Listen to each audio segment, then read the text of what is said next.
Welcome to Job 52. You try to do a good job, you try to be smooth, and it just never works. It just never works. It never works to be smooth. Welcome to 52 at 52. My name's Matt McDowell, and welcome to job number 16, audio visual operator, or op, as we would say, or AV guy. Actually, we us ops do not like the term AV guy. It's a bit demeaning. I have been looking forward to this one. I've also been dreading it. Looking forward to it because this is one of my favorite jobs, and also one of a real low point. This is in my job life. A job for two who are of job age. Yeah, so I've been looking forward to this one and dreading it. So I was an audiovisual operator at UCLA, and this was the perfect job for a university student. You can schedule them around your classes. It's not like, what, you've got a class? It's like, no, everyone knows that you're in school and you're a student. And so it was very flexible and very fun. Here's what the job entailed. It entailed moving audiovisual equipment to various classrooms around the campus. You might take an overhead projector to a building, or you might take a lavalier mic into an auditorium and set it up. You might, which means you just plugged it in and said here, and you would actually hang it around the professor's neck sometimes. Sometimes they would be just like, what am I doing the first day? What? You would hang it around them, almost like here you go, like a benediction not a benediction, but an honorific. Here you go. We'd take screens, we would have screens, we'd set up screens. I can't imagine this seems like the dark ages now, but I'm sure everything has screens and computers. Every classroom, I'm sure, has all this kind of stuff now. But back then, we would haul this stuff around. There was a central location, 15 Powell Library, and everything would emanate from there. That was right in the center of the campus. So you would just kind of, you were like the heart. You were the heart of which was kind of nice because the library would be the heart of the campus, and everything would come off of that. You also slideshows. You'd take a slide projector if that professor had slides, and you'd set it up. And sometimes they'd say slide, or you would hand them the clicker. Video. Sometimes you would have show movies, and you'd have all these And this was the days before flat screen, and you have these big old honking heavy monitors that you would roll around campus, looking like you were on the job. Also, there were several booths. Audiovisual booths. Bunch Hall, I think, had one. I wish I could remember all the names of these because, man, back then you just knew them all. I got a Bunch Hall show, which means that you would go to sit in this nice cool room in the dark and push a button for 3 hours. The way you would schedule is you were scheduled for an hour blocks. And say, for example, you had to deliver an overhead projector, and it would take. You'd have to show up 15 minutes early before the class. You have to show up, do your thing, set up your overhead projector and the screen, and then that was it for the hour. What I'm trying to say is there was a lot of downtime in this job. It was bureaucracy. I've never had a job that was like a bureaucracy kind of, we're just going to take things methodical and slow. Most of my jobs have been like, let's push buttons all night. It's been kind of, frantic, but this was like, okay, everyone just relax.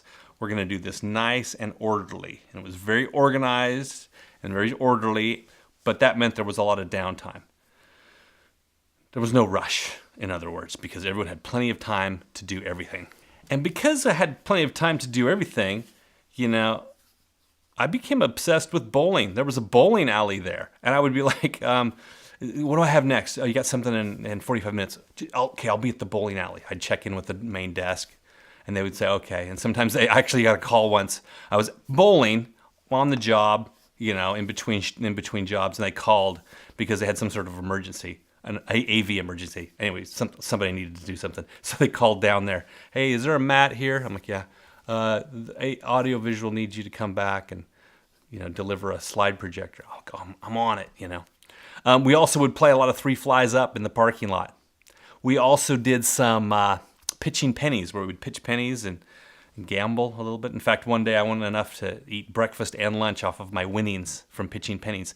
Now, both of these activities, I believe I instigated them, and both of them were banned.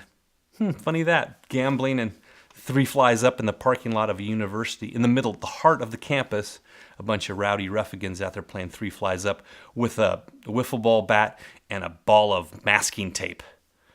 Gub balls, we called those. I forgot about that just now. We called them gub balls because all the extension cords would be wrapped up in these in this tape, and you would always put the tape, and this ball would get huge, and that was called the gub ball. In fact, it would weigh like 10, 20 pounds. It was huge, this ball, gub ball. Wow. What? I totally forgot about that gub ball. There was this, it's just like a little, I don't think it is there anymore. I think the whole department has moved. But at the time, there was this, two double doors, and they led out onto this olive tree. And around the olive tree, there was these benches.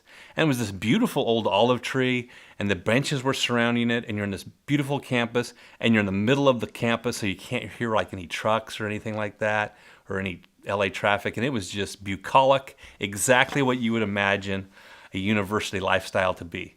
You're sitting around, lots of downtime, talking to smart, interesting people.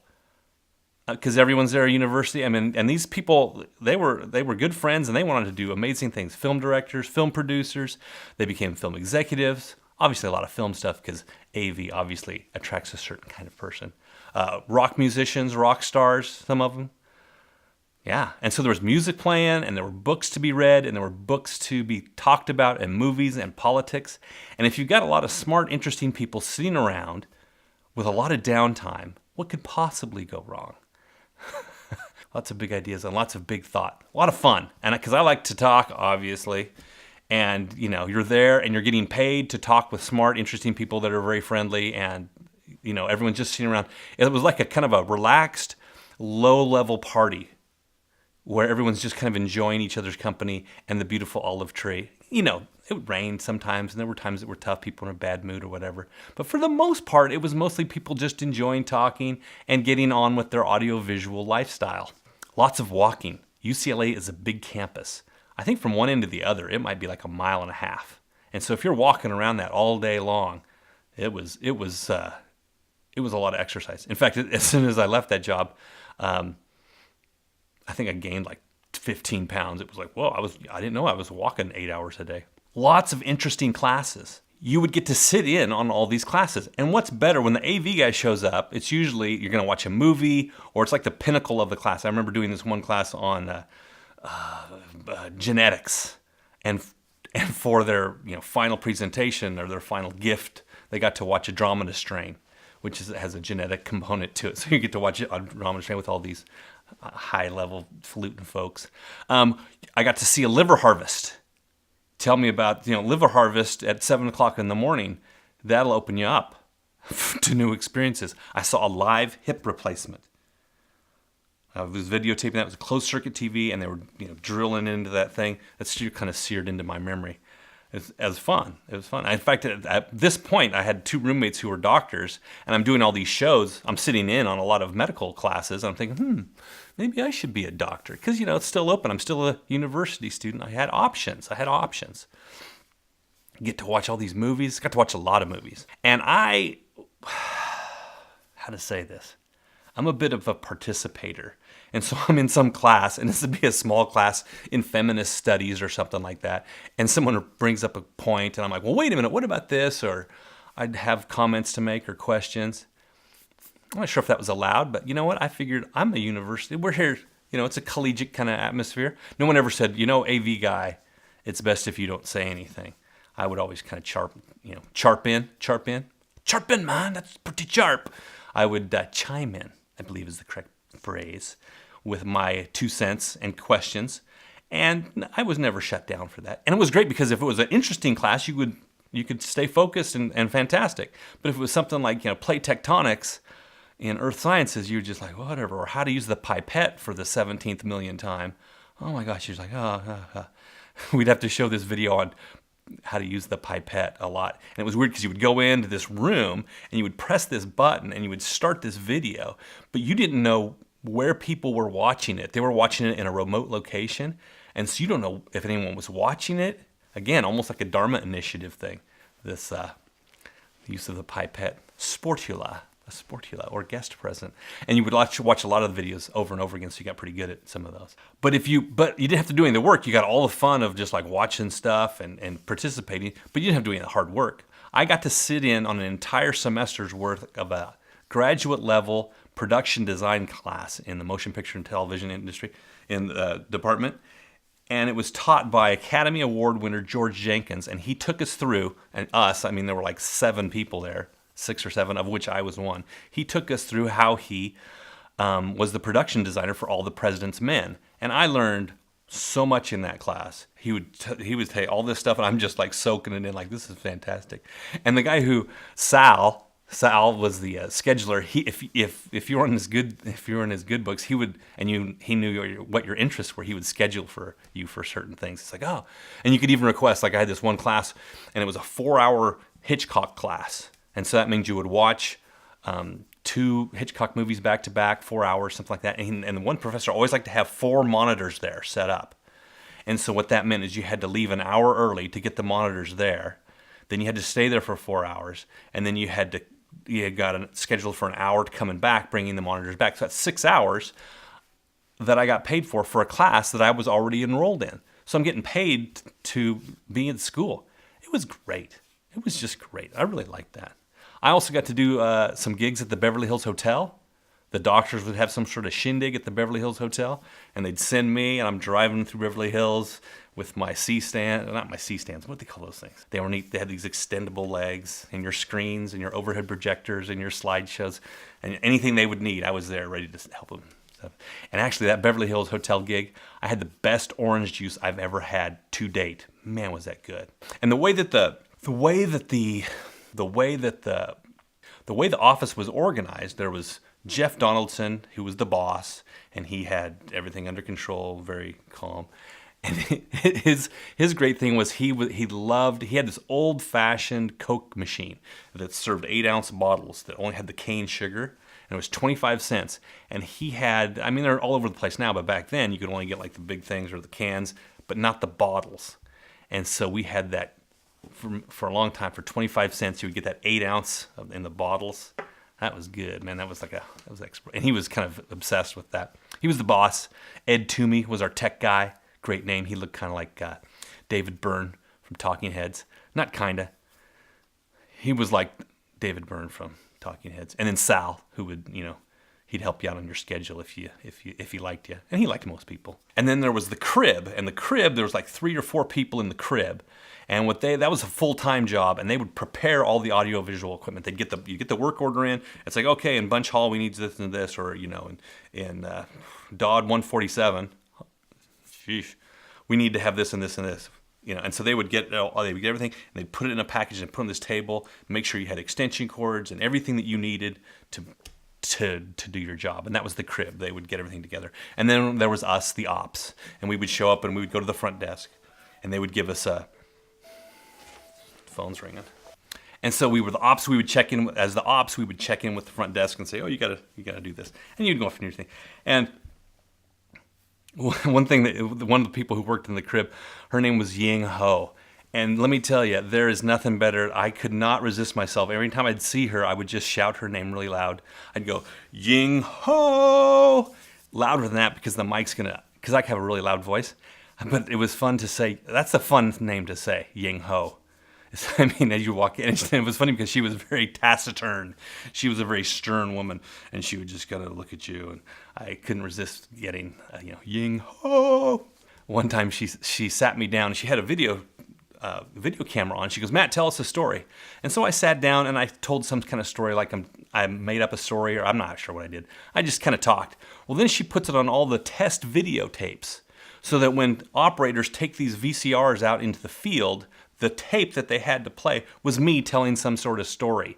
And I don't know what I actually have some of them. I'm gonna put them on YouTube one of these days when I can figure out how to transfer them from 3/4 inch, because you would have 3/4 inch players, you had all sorts of weird stuff, But then one time I didn't put I was reticent to put them on. I'd put them on, just like, oh, there's me, and I'd just make sure that it was working. But other people would let it go the whole time. And one time I was in a classroom, and it's playing, and the whole class is kind of watching, and the professor walks in, and he stops, and then for the next 5 minutes, he watches the whole thing, and he's laughing, and it was kind of a nice moment that I was telling some sort of story that got everybody's attention for 5 seconds. That was kind of fun. You got the crib, you got the administration, you got the crib, you get the ops, and then there would be like an ace op. And he would be like Jeff's favorite person who would get to go to the Beverly Hills Hotel. If anything was, he was the most trusted op. And by the end of my tenure there, I became the ace op. And he would tell you like, oh, you're the ace op. And it wasn't like you wear a badge around or anything like that. But it was just kind of an informal thing. And it kind of made you feel good about yourself. And it wasn't like people were trying to be the ace op. It was just one of those things. Anyway, I was the ace op for a while. Which leads me to the hard part. Now, this is going to be tough. Something happened. Something happened on a show, and somebody left their post. And when it was time to do the audiovisual stuff, the person was not around. The professor was upset. They told Jeff, and Jeff came down. He was ticked because he liked a smooth running operation, no complaints, right? So because this person left their post, as it were, he came up with a new rule. One, no leaving your post. And also, one of his other rules was you couldn't have any torn jeans, because that was a pet peeve of his. You could not have torn jeans. So anyway, you can't leave your post. Torn jeans, no problem. But then he also added this other one. You could not read on the job. And this is where we get into problems for me, because I like to read. And then you would show up to these classes 15 minutes early, and you'd have to stand around. If you had a book, you're good. And a lot of times, if you're in a class in the booth and they're talking about something, the mic's set up, everything's good, you would read a book or something or write. So no reading. That was the new rule. No reading. And it was just like, okay. And I was a proud, angry young man, and I thought that this rule was stupid. And everyone has to sign. Like, I promise not to read on the job. And I was like, oh, geez. So I signed. I promised not to read on the job. And that should have been the end of it. I should have like, I promised. I should have just, stuck with my promise. But after a while, you're like, oh, no one's going to notice if I read this Daily Bruin. And little by little, you start sneaking in novels. You hide them out by the olive tree. And next thing you know, you're reading on the job. And everything's fine. And you're hiding them. No problem. Reading secretly. And that goes on for about a year. Yeah. And then one day, he catches me. And he says, oh, I see that you're reading. I'm like, oh, yeah, that's right. He goes, well, this is a big, he gives me a warning. If it happens again, I'm gonna have to let you go. I'm going to fire you. And I'm like, okay. And this time, the proud, angry young man that still is probably part of me, too much so, he riled up. He's like, this is a stupid rule. And I said, I'm going to disregard this rule. And I'm just going to, because I was so angry about this rule, I'm either going to have to quit or I'm going to have to just disregard this rule and get fired. And so instead of quitting, I just decided to disregard this rule. And it was about a week before I was getting ready to be transferred into the crib. I was going to be working full-time, double pay. I was the ace op. I was going to be, coming into the crib working full-time. And I came into some show, and I've got this book on my cart because I was getting cocky, and I wasn't like hiding it like I usually do. I was just like, oh, here's on my cart. And you know what? It was a Danielle Steele novel. It's the only one I've ever read, and why was I reading a Danielle Steele novel? Because they had a bunch of books in there. You just kind of grab one. Just something to do, right? And so he sees that, but he doesn't say anything. And the next day he calls me and he goes, are you reading on the job? After my warning and after you said that you wouldn't, and after you signed this paper they said you wouldn't. And I said, yeah. And I told him my whole thing, that I was so angry about the stupid rule that I decided I was going to have to quit or I was going to get fired. And I didn't back down. And he couldn't back down because I kind of put it like, this is what's going to happen. I go, but does it really matter? Because next week, it was really next week, I was not going to be an op. The rule wouldn't apply, and I was going to be in the crib. And he goes, no, I can't have somebody disregarding my rules like that working for me. And I got fired. Can you believe it? Well, probably some of you are like, yeah, I can't believe it. Of course, it was entirely my fault. I was completely in the wrong. But at the same time, I still feel kind of justified because I thought it was a stupid rule. But I was completely in the wrong because I said I would do it and I should have done it. And let me tell you, that thing did a number on me because we're talking about identity here. And I had started to identify with that job because I really liked it. And I was like, oh, that's, now when I got fired, it was kind of devastating. I was like, ooh, now you were a AV op, but now you're not. I didn't know what I was. I was out of college. I had just graduated. I wasn't sure what I was going to do. I was going to kind of figure things out here, trying to find some jobs. And this is going to be a great job to have, the job in the crib, and then fired. Only job I've been fired from. So that's hard to admit for me that I broke the rules and I got fired because of it. Partly because of my pride. I think later on, people told me, like, if you just go back and apologize, but I didn't. I didn't apologize. I didn't say, I'm sorry. I just said, from that last warning, I just, said I was adamant that it was a dumb rule, and he was adamant that that was his rule, and that's the way it was going to be, which was entirely, looking back on it, of course he was right. Of course I'm wrong. But it's ironic that I was fired from a job at a university for reading. We got that out of the way. I feel like a confessional here. So many good friends I made at Audiovisual Services. This job was almost more college than college because you got to spend so much time with your friends there. You had shared interests, you had a shared experience, but also there were some guy who was in advertising, somebody's in psychology, somebody's a grad student in film, somebody else is doing, sciences. It was an intense, interesting, varied group of people, and I had lots of good friends there. As I'm thinking about it, people I'm still in touch with today. People that I continued to work with later on that I met there. We would start projects together. Very, very inspiring and influential job, Audiovisual Services at UCLA. So that's job number 16, audiovisual operator. Whew, got through it. Is there anything else I wanted to add? There's so many stories I could tell, and do tell. Sneaking into the faculty center. And stealing food. Not stealing, because they would just give it to you because you were a student. Well, that's it for today. Thanks for subscribing. If you haven't subscribed, do so. Encourage your friends to subscribe. Encourage them. We need to build this. We need to build the momentum. Get this thing going. Thanks for watching. Thanks for listening. And we'll see you next time. I still don't have a tagline. No tagline. We don't need no stinking taglines. 2 movie references, what are they?